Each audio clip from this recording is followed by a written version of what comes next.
அவனோட அம்மாவ கொன்ன மாரி, என் அம்மாவையும் கொல்ல பார்த்துருக்காரு நீ. போலன்னா அவரே கொன்றுன்னு சொல்லியிருப்பாரு போல.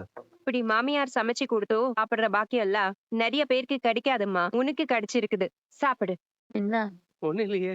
சாப்பிடுங்க. ஆ. இன்னும் எங்கேயாவது போயிருப்பாரு. வந்துருவாரு. 2 பேரும் தனியா வேற இருந்தீங்கல்ல. அதான். ச்சே. 2 பேரும் சண்டை போடாம ஓகேவா இருந்தீங்களான்னு கேக்குறேன். நீ இருக்க வீட்லே நான் இருக்க மாட்டேன்னு தான் சொல்லிட்டு போனாரு. தானே கல்யாணம் பண்ணாரு. அப்புறம் ஏன் உங்ககிட்ட சண்டை போடுறாரு? அது ஏன்னு அவருக்கு மட்டும் தானே தெரியும். என்னால என்ன முடியும்னு நான் பாக்குறேன். எனக்கு சும்மா சும்மா ஃபோன் பண்ணாதே. நீங்க ஃபோன் பேசிட்டு இருந்தீங்களா? இல்லையே. நீங்க பேசிட்டு இருந்த மாதிரி சத்தம் கேட்டுச்சு. நமக்குன்னு யாரு இருக்கா சொல்லு. உன் புருஷன் ஏன் ரூம்ல உன் கூட தூங்காம இங்கே அண்ணன் தம்பிங்களோட தூங்குறாரு? எனக்கு கொஞ்சம் ஆபீஸ் வேலை இருந்துச்சு. அதான். ஃபோன் பேசினா ஒட்டு கேக்குறதே பாரு. நீங்க தனியா தான் இருந்தீங்களா? ஆமாம்மா.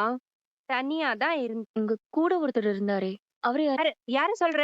அதுவா பக்கத்து வீட்ல இருந்து யாராவது வந்திருப்பாங்க. மாமியார் மருமகளும் என்ன பேசிட்டு இருந்தீங்கன்னு கேட்டேன். அங்க எப்படி எனக்கு மாமியார் ஆக முடியும்? நான் என்ன உங்க வைஃபா? ஆளையும் மண்டையும் பாரு. அடி பாவி. 1,00,000 பணம் இருக்கு. மிச்சத்த 1, 2 நாள்ல குடுத்துடலாம். சரிண்ணே. பங்கு. இது என்னோட பங்கு. இதுல பணம் இருக்கு. எவ்வளவு இருக்குன்னு எண்ணி சொல்லு. போய் கொடுத்து கடைக்கு முதலாளி அவர் வழியை பாரு.